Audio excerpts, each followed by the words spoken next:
अऊज़ु बिल्लाहि मिनश्शैतानिर्रजीम बिस्मिल्लाहिर्रहमानिर्रहीम नहमदुहु व नसल्ली अला रसूलिल करीम अम्मा बाद फ़अऊज़ु बिल्लाहि मिनश्शैतानिर्रजीम बिस्मिल्लाहिर्रहमानिर्रहीम। आज हम जो बात कर रहे हैं वो तबलीग के 6 नंबर पर हम बात कर रहे हैं कि तबलीग के अंदर 6 नंबर जो होते हैं वो किस चीज़ के लिए होते हैं, उनका तबलीग के साथ क्या मकसद है, दीन के साथ क्या मकसद है, इस्लाम के साथ 6 नंबर का क्या मकसद है। दीन में चंद सिफात ऐसे हैं जिनको सीख कर इस पे अमल करने से पूरे दीन पे चलना आसान हो गया। मीन्स की जो 6 नंबर हैं इस्लाम, 6 नंबर तबलीग के दीन के, उस पर अगर हम चलेंगे तो हमारा दीन और इस्लाम पर चलना बहुत ही आसान हो जाएगा। जैसे कि आपने देखा होगा कि हम अगर किसी कॉलेज यूनिवर्सिटीज़ में कहीं पे भी जाते हैं तो वो हमें सबसे पहले उसके रूल्स सिखाते हैं, ठीक है। तो ये भी इस्लाम के एक रूल्स हैं, ठीक है। 6 रूल्स ऐसे हैं इस्लाम के जो हम सीखेंगे, उस पर अमल करेंगे तो हमारे दीन पर चलना आसान हो जाएगा, बहुत ही आसान हो जाएगा। तो इस 6 नंबर का जो पहला अरकान, जो पहला नंबर जो है इस 6 नंबर का, वो है कलमा। दीन के लिए सबसे पहले कलमा, पहला नंबर जो है वो कलमा है। ला इलाहा इल्लल्लाहु मुहम्मदुर रसूलुल्लाह। इस कलमे के मानी है अल्लाह ताला के सिवा कोई इबादत के लायक नहीं, हजरत मोहम्मद सल्लल्लाहु अलैहि वसल्लम अल्लाह के रसूल हैं। और इस कलमे के मकसद ये है कि अल्लाह ताला से सब कुछ होने का यकीन और अल्लाह ताला के हुक्म और इरादों के बगैर मखलूक से कुछ ना होने के यकीन हमारे दिलों के अंदर आ जाए, और हज़रत मोहम्मद सल्लल्लाहु अलैहि वसल्लम की नूरानी तरीक़ों पर चलने और हज़रत मोहम्मद सल्लल्लाहु अलैहि वसल्लम के नूरानी तरीक़ों के ख़िलाफ़ जाकर गैरों के तरीक़ों पर चलने की जो मकसद है वो हमारे दिलों के अंदर आ जाए। इस कलमे का मफ़हूम ये है कि अगर ला इलाहा इल्लल्लाह को तराजू के एक पलड़े में रख दिया जाए और इस दूसरे पलड़े में सातों ज़मीन, सातों आसमान और दुनिया में जो भी चीज़ है ये हम दूसरे पलड़े में रख दें, तो आप यकीन करें कि ला इलाहा इल्लल्लाह वाला जो पलड़ा होगा ना वो भारी हो जाएगा, क्योंकि इस दुनिया में अल्लाह पाक के नाम के अलावा और कोई भी चीज़ ऐसी नहीं जो भारी हो। अल्लाह पाक का नाम सबसे भारी है इस दुनिया में। क्योंकि देखें, कलमा जो है, आप यकीन करें कि हम अल्हम्दुलिल्लाह मुसलमान हैं, अल्लाह पाक ने हमें कलमा नसीब किया है। हमारे अलावा और भी मज़हब हैं, उनके अपने ही कुछ हैं जो वो खुद पढ़ते हैं, लेकिन अल्हम्दुलिल्लाह अल्लाह पाक ने हमें कलमा नसीब किया और हम कलमा पढ़ते हैं, ला इलाहा इल्लल्लाहु मुहम्मदुर रसूलुल्लाह। कितना खूबसूरत और कितना प्यारा कलमा अल्लाह पाक ने हमें नसीब किया है। खुशकिस्मत हैं वो लोग जिनको अल्लाह पाक ने कलमा नसीब किया है, और खुशकिस्मत हैं वो लोग जिनको अल्लाह पाक ने हज़रत मोहम्मद सल्लल्लाहु अलैहि वसल्लम की उम्मत ने पैदा किया है। हम खुशकिस्मत है कि हम हज़रत मोहम्मद सल्लल्लाहु अलैहि वसल्लम के उम्मती हैं। देखें, आजकल का जो दौर चल रहा है ना, वो ज़माना जहालियत तकरीबन शुरू हो गया। दोबारा जहालत चल रही है, लोग डांस कर रहे हैं, गाने सुन रहे हैं, तबलीगियों से दूर हो रहे हैं, मस्जिदें वीरान हो रही हैं और सिनेमा आबाद हो रहे हैं, ठीक है। और इसके अलावा मदरसे वीरान हो रहे हैं, स्कूल आबाद हो रहे हैं, ठीक है। इंसान को चाहिए कि वो दुनिया की तालीम भी करे, साथ साथ उसको चाहिए कि वो आखिरत की तालीम भी करे। अब देखिए, आपको खुद समझ होगी कि आजकल की जो अमवात हैं, बस सुनने में आता है हार्ट अटैक आ गया, अचानक मौत हो गई। कोई ऐसी मौत आजकल सुनने में नहीं आ रही कि जी बंदा बीमार था, हॉस्पिटल में एडमिट था, हॉस्पिटल में दाखिल था और वो फोत हो गया। ठीक ठाक बंदे से आप मिल के गए होंगे, ठीक ठाक बंदा आपसे मिल के जाएगा, घर पहुंचने से पहले ही वो गिर जाएगा, फोत हो जाएगा। पीछे तो ऐलान होगा कि भाई ये बंदा, फलां का बेटा, फलां की बेटी या फलां का बाप, फलां की माँ फोत हो गई है। आप यकीन भी नहीं करते, आप सोचते हैं कि यार ये शख्स अभी तो मेरे पास से गया है, ये औरत अभी तो मेरे पास से उठ के गई थी, हमारे घर से भी उठ के गई है और वो फोत हो गई है। आजकल अमवात इतनी हो गई। वो कहते हैं ना कि जब क़यामत करीब आएगी तो अमवात ज़्यादा हो जाएगी और बच्चों की पैदाइश कम हो जाएगी। मतलब कि दुनिया में आने वाले कम हो जाएंगे और जाने वाले ज़्यादा हो जाएंगे। तो मेरे भाइयों, बुजुर्गों, दोस्तों, यही वक्त है, यही टाइम है आपके पास। बदल जाएं, अपनी ज़िंदगियों को बदल दें, कब तक इस गुनाहों में फंसे रहेंगे? मुश्किल है, गुनाहों से निकलना मुश्किल है, क्योंकि शैतान आप पे हावी है। वो नहीं चाहता कि ये इंसान जो है ये नेक काम करे, वो ये चाहता है कि इंसान हमेशा गुनाह की तरफ रहे, क्योंकि उसने अल्लाह पाक से वादा किया था। जब अल्लाह पाक उसे जन्नत से निकाल लेते तो उसने अल्लाह पाक से ये वादा किया था कि मैं जा तो रहा हूँ, लेकिन मैं आपके जो इंसान, आपके जो बंदे हैं, उनको अपनी तरफ करूँगा, आपकी तरफ नहीं होने दूंगा, आपके खिलाफ खड़ा कर दूंगा। अल्लाह पाक ने कहा था कि मुझे अपने बंदों पे यकीन है, वो कभी ऐसा काम नहीं करेंगे। लेकिन देखें आज क्या हो रहा है, हर एक बंदे के कान में हैंड्स फ्री है, हर एक बंदे के कान में ब्लूटूथ लगे हुए हैं। उनसे पूछो क्या सुन रहे हो? गाने सुन रहे हैं। क्या देख रहे हो? फिल्में देख रहे हैं। क्या देख रहे हैं? ड्रामे देख रहे हैं। क्या कर रहे हैं? पबजी गेम खेल रहे हैं। आजकल लोग पबजी गेम पे शुरू हुए हैं। जहां भी देखेंगे, जिस बंदे को भी देखेंगे, कहीं पे भी बैठा होगा, मोबाइल पकड़ा होगा, पबजी खेल रहे होंगे, ये हो रहा है, वो हो रहा है।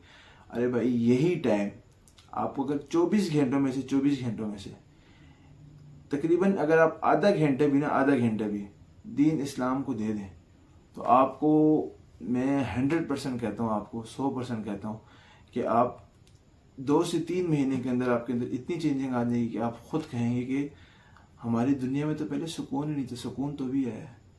पबजी जो है इसने इंसान की सारा सुकून इंसान का ख़त्म कर दिया। नींद के इंसान का कुछ पता नहीं होता, खाने का कुछ पता नहीं होता इंसान का।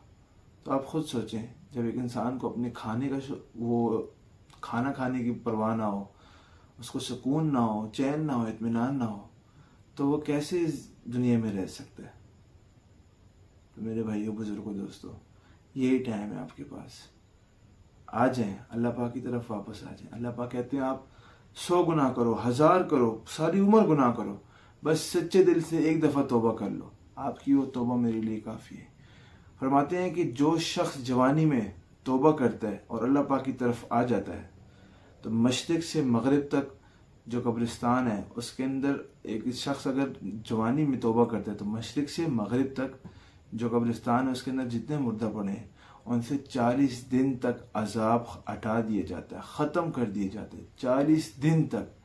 अल्लाह पाक को एक नौजवान की तौबा इतनी पसंद है, 40 दिन तक कब्रिस्तान से अजाब हटा दिए जाता है। सुभान अल्लाह, सुभान अल्लाह, माशाअल्लाह। देखें, दीन में जो है ना, इस्लाम में कलमे के बाद दूसरा रुकन जो है 6 नंबर में, दूसरा नंबर वो है नमाज का। कलमे के बाद नमाज अल्लाह पाक के सारे हुक्मों से पहला अफजल हुक्म है। नमाज शैतान का मुंह काला करती है। क़यामत में नमाज का हिसाब सबसे पहले होगा आपसे। सबसे पहले जो क़यामत में हिसाब होगा वो होगा नमाज का। तो नमाज जो है ना, नमाज वो शैतान का मुंह काला करती है। नमाज मोमिन की मेराज है, नमाज दीन का सुतून है, नमाज हज़रत मोहम्मद सल्लल्लाहु अलैहि वसल्लम की आंखों की ठंडक है। नमाज अल्लाह ताला से बराह रास्त मांगने का ज़रिया है। अब हमें कुछ भी होना तो हम कहते हैं या अल्लाह पाक, या अल्लाह पाक हमें ये चीज़ अता फरमा दिया, अल्लाह पाक हमारे साथ ये मुश्किल हो रही है, अल्लाह पाक हमें इस मुश्किल से दूर कर दे। अब देखिए, इंसान जब परेशानी में होता है ना, तो वह नमाज की तरफ फ़ौरन भागता है। जब वो परेशान होगा, वैसे वो नमाज की तरफ कभी नहीं भागेगा। उसको कोई चीज़ चाहिए होगी तो वह नमाज की तरफ भागेगा, कुछ भी उसको चाहिए तो वो नमाज की तरफ भागता है।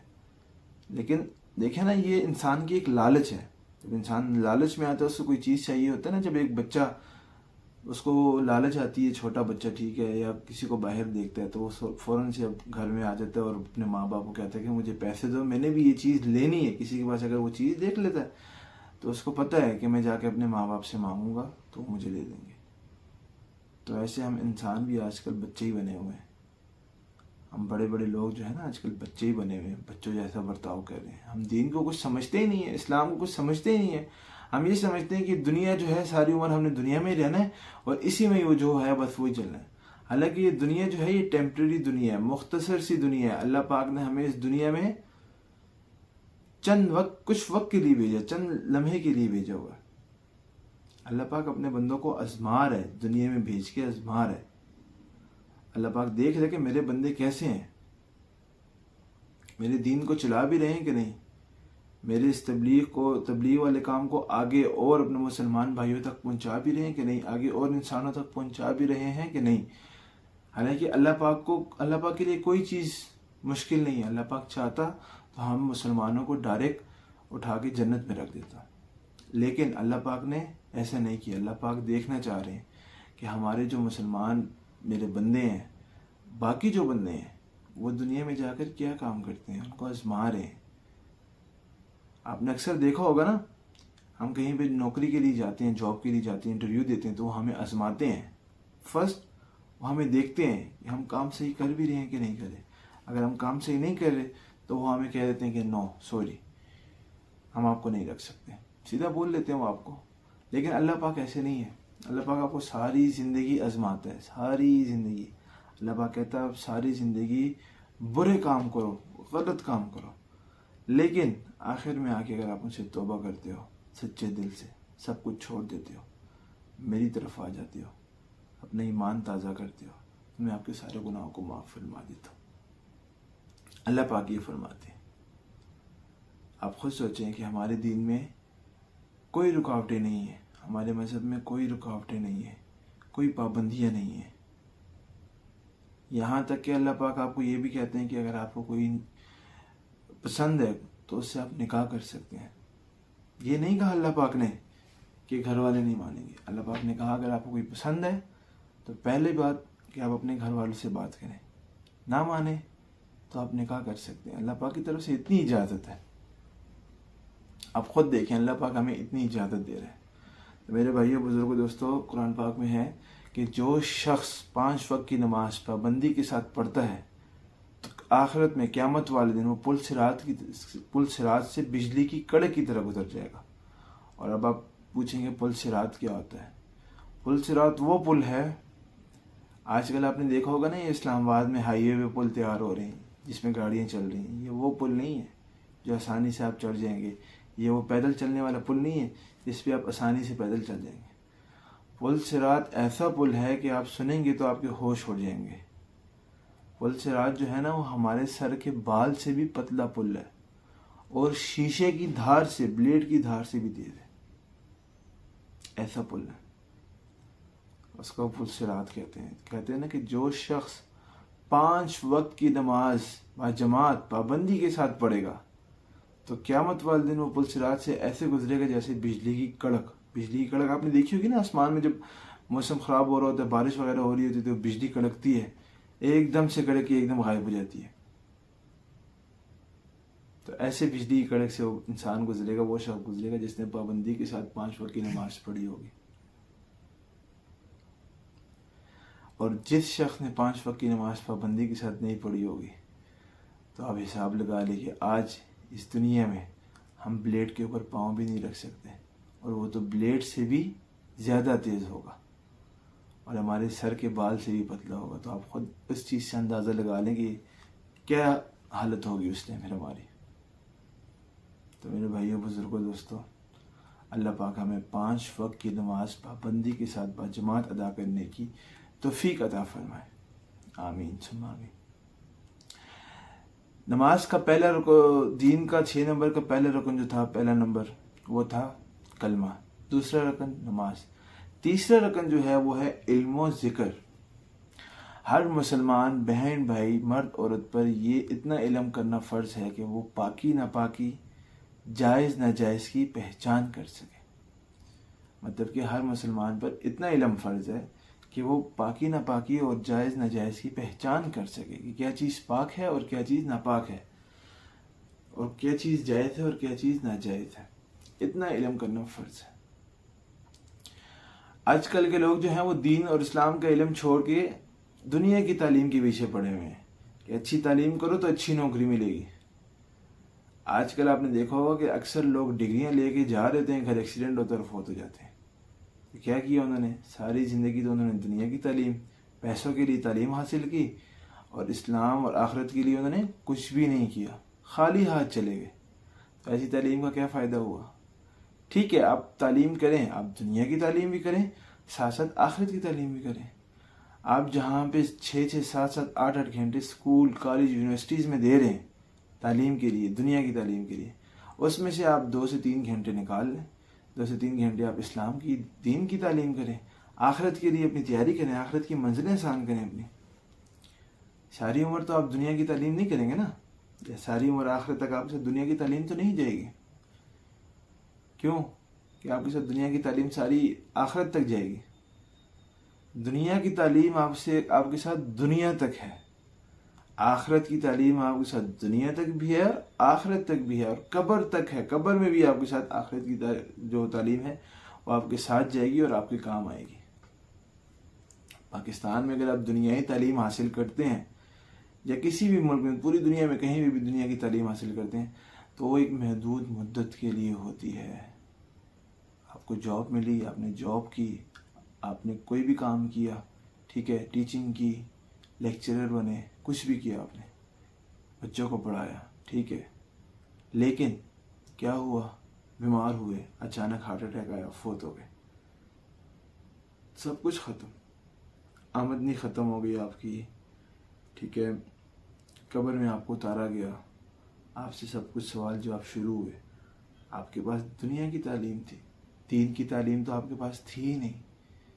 तो हर मुसलमान बहन भाई पर और मर्द औरत पर इतना इल्म फ़र्ज है कि वो पाकी नापाकी, जायज़ नाजायज़ का पहचान सके। कहते हैं ना कि इल्म जन्नत का रास्ता और जिक्र उसकी रोशनी है। इल्म जो है वो जन्नत का रास्ता है और जिक्र उसकी रोशनी है। देखें, जिक्र जो है ना, जिक्र करने से आपका दिल मुर्दा नहीं होगा, जिक्र करने से आपका दिल हमेशा जिंदा रहेगा। आजकल के दौर में अगर हम देखें ना, तो हर एक इंसान कहता है कि यार बेसुकूनी है, बेचैनी है, इत्मीनान नहीं है, चैन नहीं आ रहा, बस हर वक्त टेंशन होती है। आजकल के दौर में टेंशन्स, इंसान को ना टेंशन्स बहुत हो रही है, साइको बन रहा है इंसान, साइको बन गए टेंशन्स ले लेके। क्यों? हम अल्लाह पाक से दूर हो रहे हैं और शैतान के करीब हो रहे हैं। अल्लाह पाक से हम बहुत दूर हो चुके हैं। देखिए, जब आप अल्लाह पाक को नाराज करेंगे तो अल्लाह पाक आपको टेंशन्स देगा, इतिहास या परेशानियाँ, टेंशन आपको होंगी, परेशानी उठानी पड़ जाती है इंसान को। तो देखिए, जिक्र किया करें। जिक्र के 3 अस्कार हैं, तीसरा कलमा, दुरूद शरीफ और इस्तिग़फ़ार। ये डेली कम से कम, ज़्यादा टाइम भी नहीं, कम से कम, चाहे काम कर रहे हो, आप फ्री हो, झाड़ू मार रहे हो, ख़ास तौर पे औरतों के लिए, वो झाड़ू मार रहे हो, बर्तन धो रहे हो, घर के काम कर रहे हो, और मर्द ऑफिस में हो, स्कूल में, कॉलेज में, यूनिवर्सिटीज़ में, कहीं भी हो, बिजनेस कारोबार में हो, लेकिन इस्तिग़फ़ार किया करें, तीसरे कलमे का विर्द किया करें, दुरूद शरीफ पढ़ा किया करें। क्योंकि देखें, ये जिक्र है, जिक्र करेंगे तो जिक्र से हमारे दिल जिंदा होंगे, कभी मुर्दा नहीं होंगे, कभी हमें टेंशन नहीं होगी, कभी हमें परेशानी का सामना नहीं करना पड़ेगा, कभी किसी चीज़ की कमी नहीं होगी हमें। क्योंकि देखिए, अल्लाह पाक से हम दूर हो रहे हैं, ज़माना ही ऐसा है, टीवी आ गए, मोबाइल्स आ गए, वाईफाई आ गया, नेट आ गया, टिकटॉक आ गया, यूट्यूब आ गया, हम क्या क्या कर रहे हैं।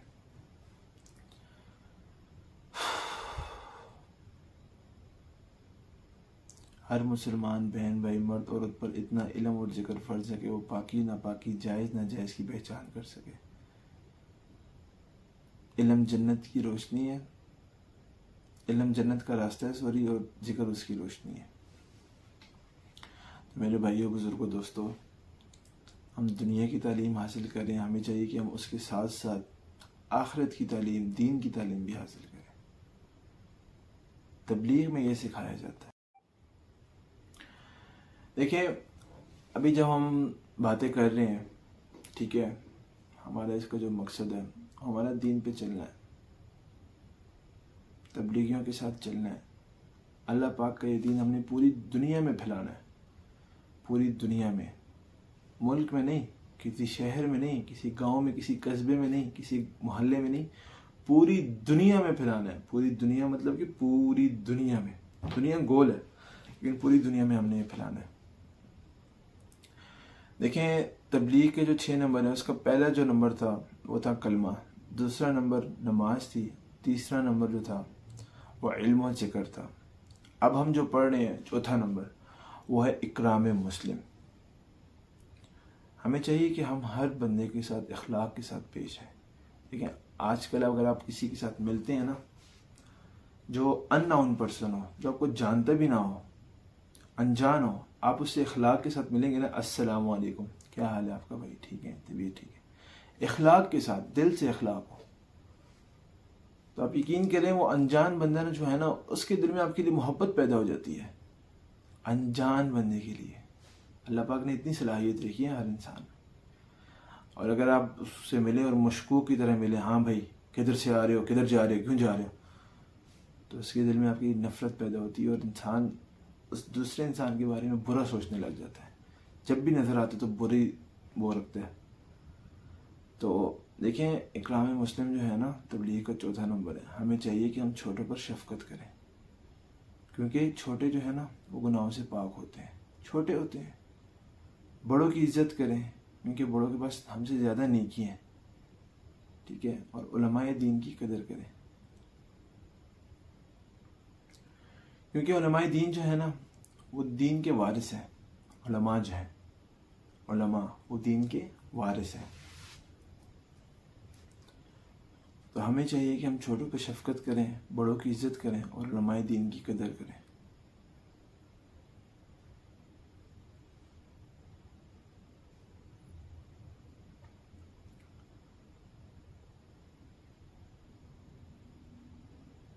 कहते हैं ना, किसी यतीम के सर पे अगर आप हाथ फेरें तो आपके हाथ के नीचे जितने बाल आते हैं ना, अल्लाह पाक आपकी उतनी नेकियां लिख देता है, उतने दर्जा बुलंद कर देता है आपका, उतने गुनाह आपके माफ़ कर देता है।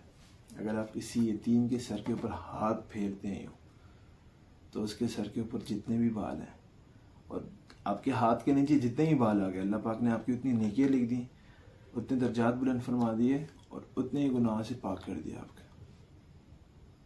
तो ये हमारे दीन ये सिखाता है हमें। इतना खूबसूरत दीन है, इतना खूबसूरत मज़हब है जो हमें ये चीज़ें सिखाता है।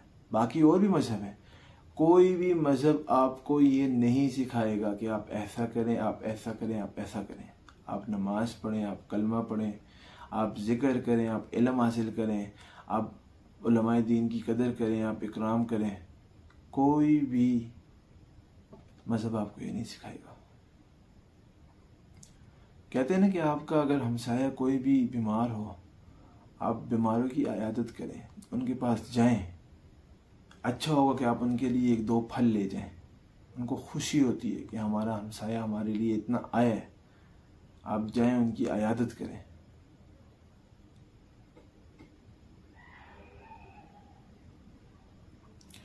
ये जी हमारे दीन के 6 नंबरों में से कुछ 4 नंबर थे जो मैंने आपसे भी बयान किए।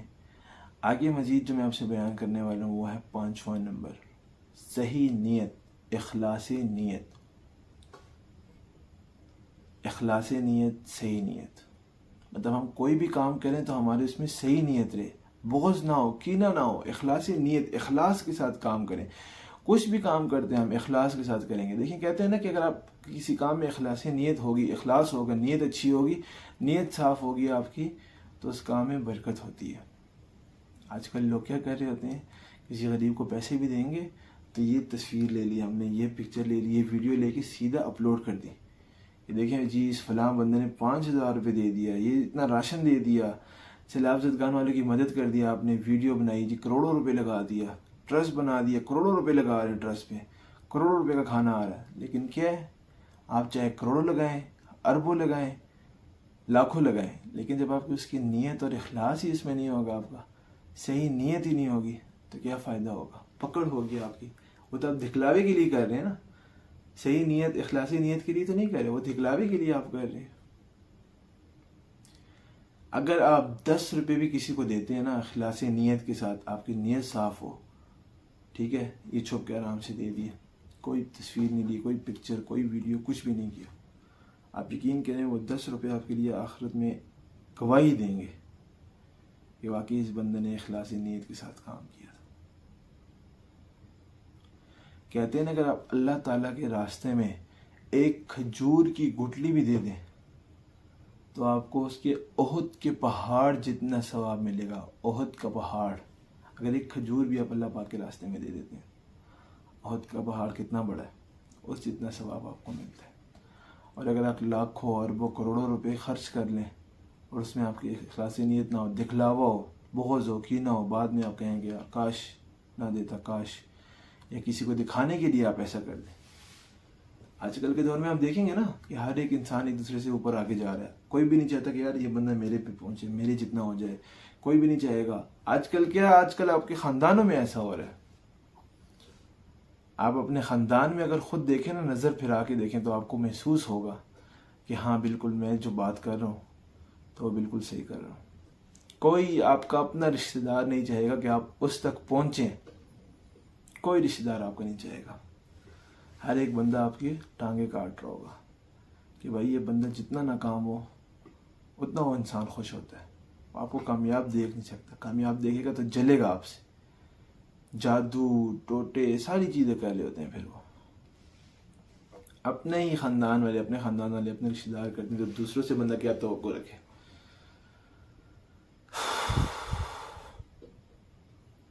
हमें चाहिए हम जो भी काम करें इखलासी नीयत के साथ करें, हमारी नीयत उसमें अच्छी होनी चाहिए। करेंगे ना इंशाल्लाह। तो इसके साथ जो हमारा आखिरी नंबर है वो है 6ठा नंबर, दावत इल्लल्लाह, दावत तबलीग। दावत देना, तबलीग की दावत देना। तबलीग किसे कहते हैं, तबलीग में क्या होता है, क्या करते हैं। आजकल मैं आपको एक बात बताता हूँ, मैंने अपनी आंखों से देखा है, मैं खुद देखता हुआ आ रहा हूँ कि तबलीगी जाते हैं, ठीक है, उनको तो मस्जिद से सबसे पहले तो मस्जिदों में अंदर जाने नहीं देते, मस्जिदों में एंट्रेंस में निकाल देते, उनको एंटर नहीं होने देते मस्जिद में, कि नहीं आप वैसे ही आ रहे हैं, आप ये कर रहे हैं, आप वो कर रहे हैं, आप अफवाहें फैला रहे हैं, ये करते हैं वो करते हैं। यार कौन तबलीगी ऐसा पागल होगा जो ऐसा करेगा। आप खुद सोचें तो सही, कौन पागल शख्स होगा जो ऐसे करेगा। जो इंसान अपने बीवी बच्चे बहन भाई माँ बाप सबको छोड़ के आपकी मस्जिद आता है, आपकी मस्जिदों को आबाद करता है, आपकी वीरान मस्जिदों को आबाद करता है, और दूसरी बात ये कि वो अपने खर्चे पे आ रहा है, आपसे पैसे नहीं मांग रहा, अपने खून पसीने की कमाई पे आता है, अपनी मेहनत करता है, आपकी मस्जिदों को आबाद करता है, ठीक है, अपने बीवी बच्चों से दूर हो जाता है, 3 रातें गुजारता है, 10 रातें गुजारता है, 40 दिन गुजारता है, 4 महीने साल गुजार देता है, 7 महीने गुजार देता है। आप लोगों से तो कुछ नहीं मांगता ना, अपने खर्चे पे आता है। आपके पास खड़े होके 2 मिनट उसने बात करनी होती है। आप फजूल बातें अगर हो रही हो कहीं पे तो उस पर तो आप घंटे लगा देंगे। कहीं पे लड़ाई हो चल रही होगी ना, हमारे अक्सर पाकिस्तानियों का ख़ास तौर पे कहीं पे लड़ाई चल रही होगी तो सीधा वहीं पे खड़े होकर देख रहे होंगे और बस उसमें घुसने की कोशिश करते हैं। कहीं पे किसी के खिलाफ बातें हो रही होंगी तो बस वहाँ पे घुसने की कोशिश कर रहे होंगे, सुन रहे होंगे।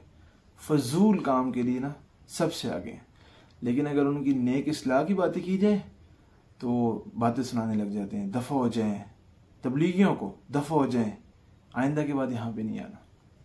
यार सोचें ज़रा। और आप देखेंगे हमारे तबलीगी जो हैं आगे से अकड़ते नहीं, गुस्सा नहीं करते। क्यों? सब्र से काम लेते हैं। उनको पता है कि अल्लाह पाक जो है ना वो इनका हिसाब अल्लाह पाक लेंगे। हम इनके पास इस्लाह के लिए आए थे और उन्होंने हमारे साथ ये रद्द अमल किया। देखिए तबलीग जो है ना वो हमारे उस्ताद हैं। जैसे आपके स्कूल में, यूनिवर्सिटी में, कॉलेजेस में लेक्चरर, प्रोफेसर, टीचर्स वगैरह होते हैं ना, आपको 8-8 घंटे पढ़ाते हैं, दुनिया को आपके सामने एक्सप्लेन करते हैं, दुनिया के बारे में आपको बताते हैं, एक्सप्लेनेशन करते हैं उसकी कि दुनिया क्या है, कैसी है, उसमें कैसे रहना है, कैसे चलना है। तो तबलीगी जो हैं वो भी हमारे लेक्चरर्स हैं, प्रोफेसर्स हैं, टीचर्स हैं। वो भी हमें दीन इस्लाम की एक्सप्लेनेशन दे रहे होते हैं, एक्सप्लेन करते हैं हमारे साथ कि हम दीन और इस्लाम में क्या कर सकते हैं, कैसे करना है, कैसे नहीं करना, दीन पे कैसे चलना है, क्या तरीके हैं दीन पर चलने की। देखिए ना कि टीचर्स या कोई लेक्चरर आपको कुछ पढ़ा रहा होगा तो आपको बोलेगा कि इंटरव्यू में ये क्वेश्चन आपसे पूछ सकते हैं, ये क्वेश्चन लाजमी आ सकता है।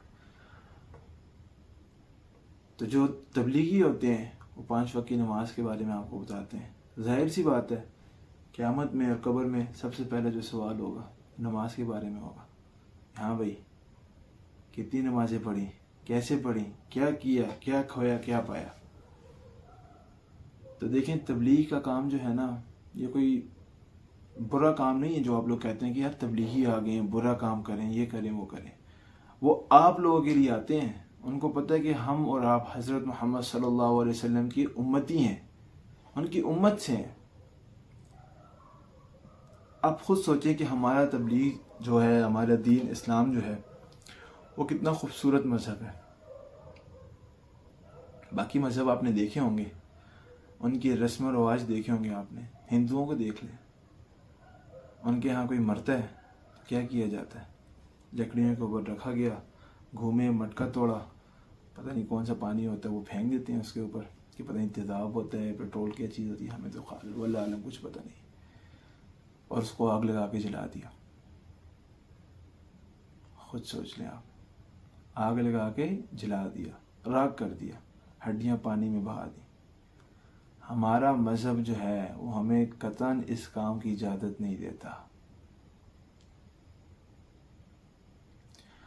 हमारे मज़हब में अगर कोई फौत होता है तो सबसे पहले उसको गुस्ल दिया जाता है, पाक किया जाता है, पाक कफन पहनाया जाता है, उसके बाद उसका जनाजा होता है। जनाजा के बाद उसको कब्र में दफनाया जाता है। कब्र में दफनाने के बाद उसके पाँव और सर पे खड़े होके तिलावत की जाती है। तिलावत करने के बाद उसके बाद एक मौलवी खड़ा होता है, ठीक है, दीन का एक बंदा, इस्लाम का एक बंदा खड़ा होके बयान करता है, बताता है, सारा कुछ बता रहा होता है, और फिर उसके बाद दुआ करते हैं, फिर सब घर आ जाते हैं। हमारा दीन हमें ये नहीं सिखाता कि आप उनको जलाएं, उनको ज़िंदा ऐसे दफना दें, ऐसा करें या पानी में बहा दें। हमारा दीन ऐसे कभी भी नहीं कहता। हम खुशकिस्मत हैं, अल्लाह पाक ने हमें इतना खूबसूरत पैदा किया है, ऐसे पाक कपड़े दिए अल्लाह पाक ने पहनने को। वरना आप देखें यूरोप कंट्रीज़ में आप जाके देखें कि मर्द औरत छोटे छोटे कपड़े लेके फिर रहे होते हैं, खुले बाल, कोई पर्दा नहीं, कुछ भी नहीं। हमारे मज़हब में औरतों के लिए पर्दा आया है। नज़रों की हिफाजत करनी चाहिए, नज़रों की हिफाजत आई है। क्योंकि देखें, एक बात मैं आपको बताता हूँ कि इंसान पर्दे में जितना खूबसूरत होता है ना, पर्दे के बगैर, चाहे वो, मैं कहता हूँ ना कि अजीब व गरीब हो, लेकिन जब पर्दे में होता है ना, इंसान खूबसूरत लगता है।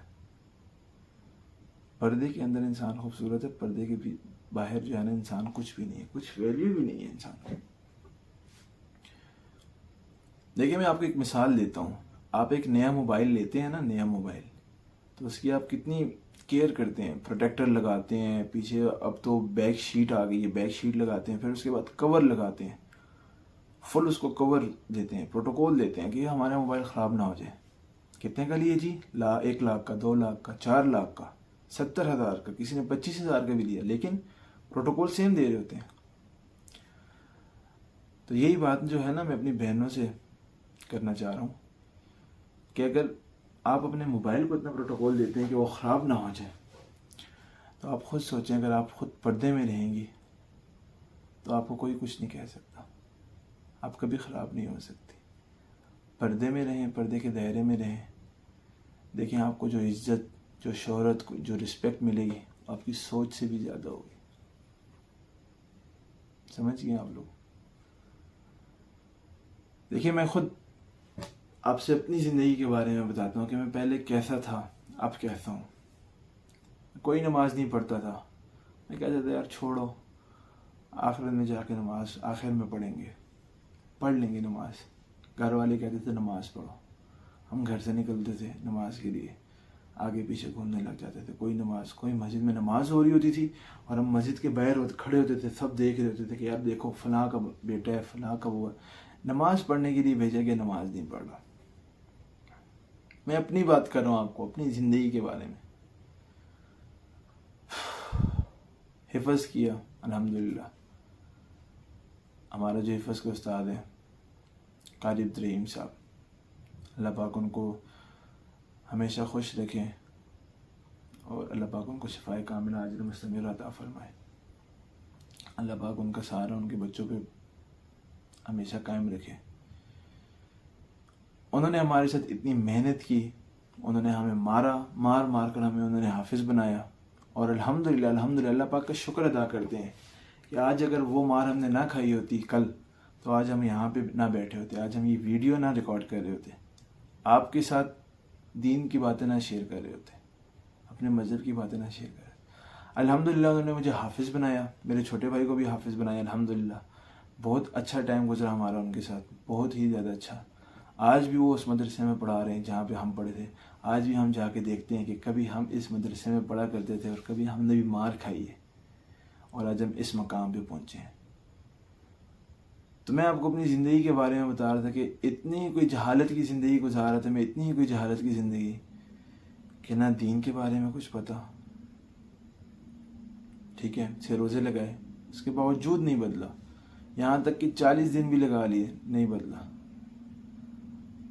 फिर क्या हुआ? इंसान जो है ना वो ख़ता का पुतला है, बहुत से गुनाह हो जाते हैं, बहुत सी खताएं हो जाती हैं, लेकिन अल्लाह पाक जो है ना उसको छूट देता है, मोहलत दे रहा होता है।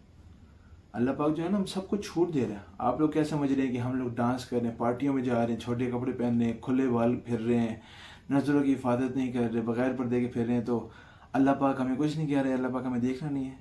अल्लाह पाक हर इंसान को ना छूट देता है, लेकिन जिस दिन अल्लाह पाक ने अपनी रस्सी खींच ली तो बस। और जनाब बड़ी कोशिश करें कि या अल्लाह पाक हमारी तौबा, या अल्लाह हम आइंदा ऐसे नहीं करेंगे, या अल्लाह पाक ये है, या अल्लाह पाक कहेगा कभी भी नहीं। बस बहुत छूट दिया आप लोगों को, लेकिन आप लोगों जो है ना आप लोग नहीं बदले, आप लोग मेरी तरफ नहीं आए। आपको आज़ादी चाहिए थी, अब आपकी आज़ादी, आपकी ऐशियाँ ख़त्म हो गई।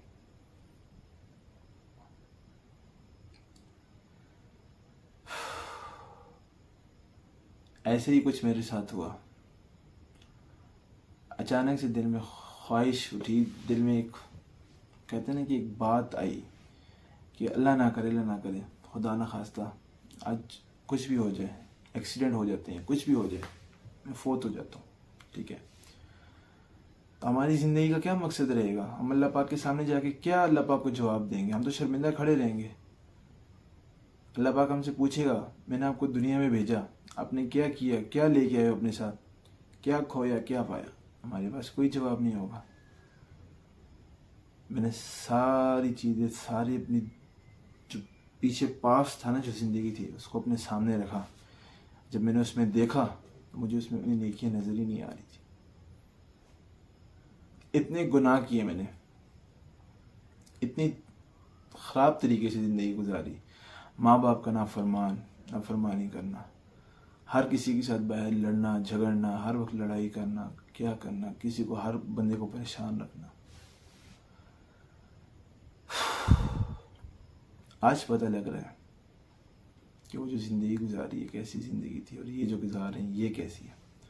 वो बेसुकून, बेचैन, बेइत्मीनान, इसमें सुकून, चैन, इत्मीनान। अल्हम्दुलिल्लाह अल्हम्दुलिल्लाह अल्लाह पाक ने इतनी तौफीक दी है कि 5 वक्त की नमाज़ पाबंदी के साथ जमात में पढ़ें, और तहज्जुद के लिए भी अल्लाह पाक खुद उठा देते हैं।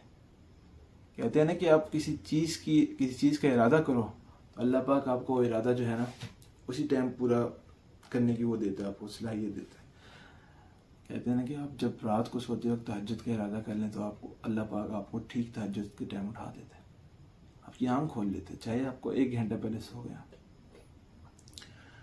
तो बस फिर काफ़ी सोचने के बाद अपनी ज़िंदगी को, गुजरी हुई पास को जो है ना खैराबाद का एक नई ज़िंदगी, एक नई लाइफ स्टार्ट की। और आपके सामने पहले मैं क्लीन शेव, दाढ़ी बिल्कुल ख़त्म करता था, अयाशियों में फिर रहा था, कभी किसके साथ बातें करना, कभी क्या गलत काम करना, कभी क्या करना, आवारागर्दियाँ करना, यही जहाँ ढोल बाजे बज रहे हो वहाँ चले जाना, दोस्तों के साथ फजूल में टाइम अपना वेस्ट करना, फजूल में। आज टाइम की बड़ी कदर हो रही है। अपना जो पुराना वक्त याद करते हैं ना, तो अल्लाह पाक से इस्तग़फ़ार करते हैं, तौबा करते हैं कि यार क्या ज़माना था वो जिसमें हमने इतनी जहालत हासिल की है।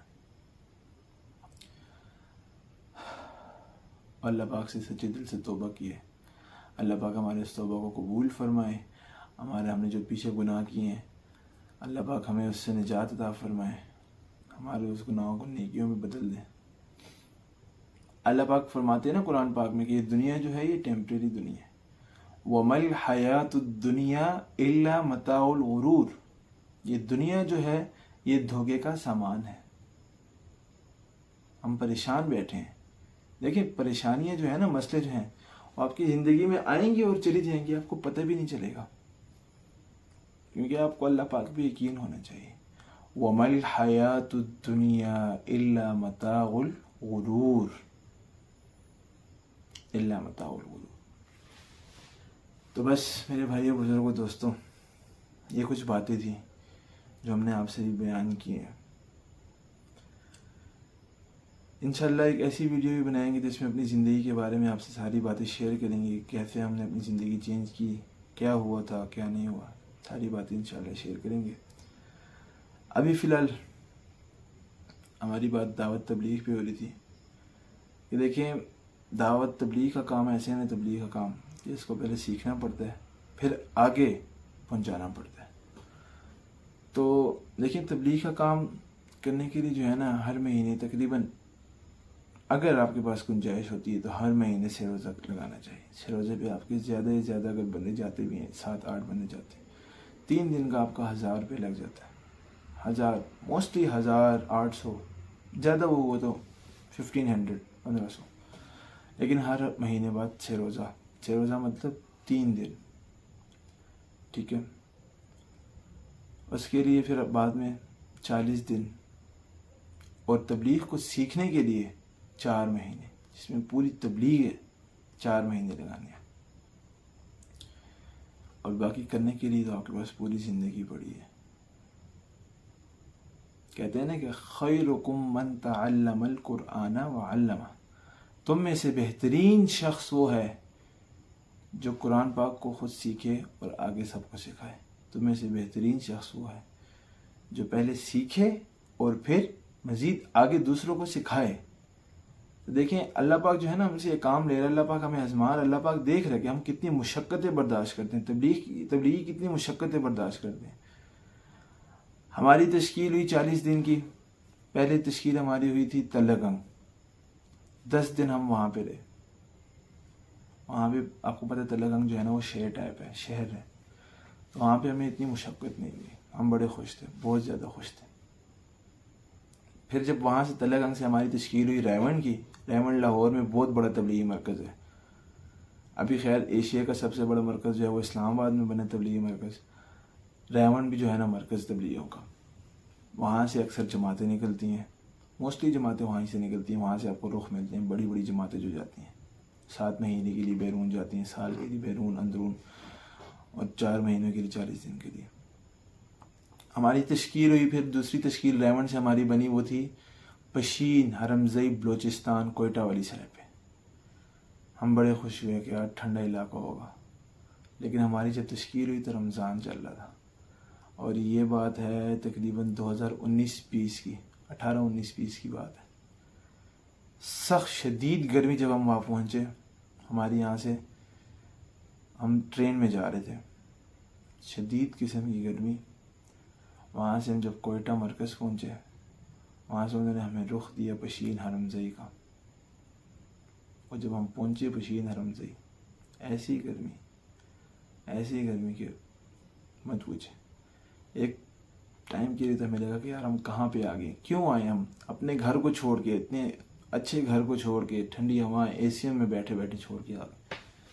लेकिन फिर अब महसूस होता है कि वो टाइम हमने गुजारा ना, वो मुशक्क़तें बर्दाश्त की, तो अल्लाह पाक ने हमें उसका फल दे रहे हैं हमें। अब यकीन करें कच्ची आबादी में हम रह रहे हैं, ठीक है, वहाँ पे और कच्ची मस्जिद है, जिसका किसी मस्जिद का गेट लगा होता था, किसी का नहीं, और उसमें इतनी मुशक्क़त है कि बारिश हो तो छत टपकने लग जाए, हम उसमें फिर भी रह रहे हैं। पर ऐसी मस्जिद भी आई हमारी कोयटा में, पशीन हरमज़ई में, कि सुनसान इलाका, हमारे यहाँ पे 3 दिन की तश्कील हुई। वहाँ पे हम ऐसे थे कि मुझे अभी भी याद है कि हम 4 नौजवान लड़के थे, बाकी सब बड़े थे। एक मैं था, एक भाई शहजाद थे, भाई मुदस्सिर थे, और भाई अदनान। हम 4 नौजवान थे, बाकी सब बड़े थे, बड़ी बड़ी उम्र के थे। हमने उनसे ये हमारी बात हुई कि आप सो जाएं, क्योंकि वहाँ पे फेरा देना पड़ता था। आप लोग सो जाएं, आप आराम करें, ठीक है। और हम 4 लड़के हैं, हम अपनी ड्यूटियाँ खुद लगा लेते हैं। हमने उनको आराम करने दिया और हम 4 लड़के जो थे, हमने अपनी 2 बंदों की जोड़ियाँ बनाई और हमने अपनी ड्यूटी जो है ना वो शेयर की।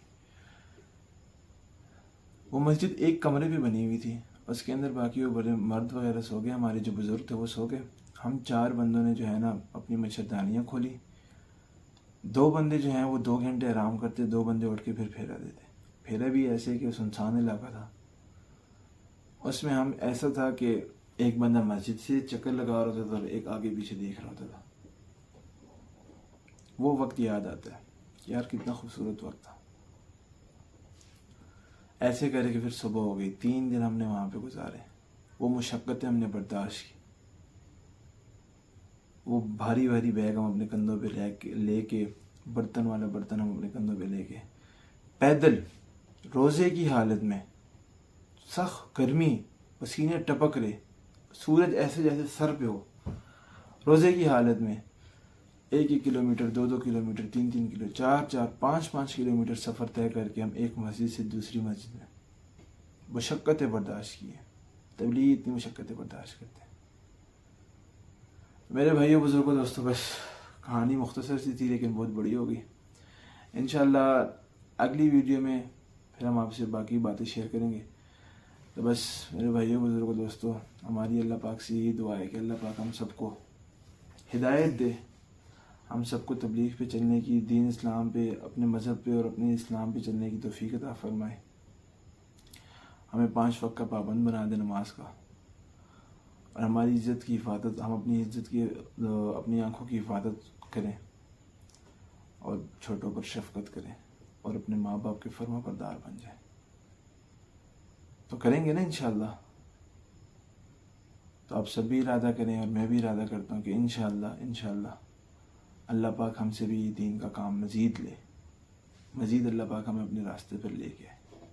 आमीन सुम्मा आमीन।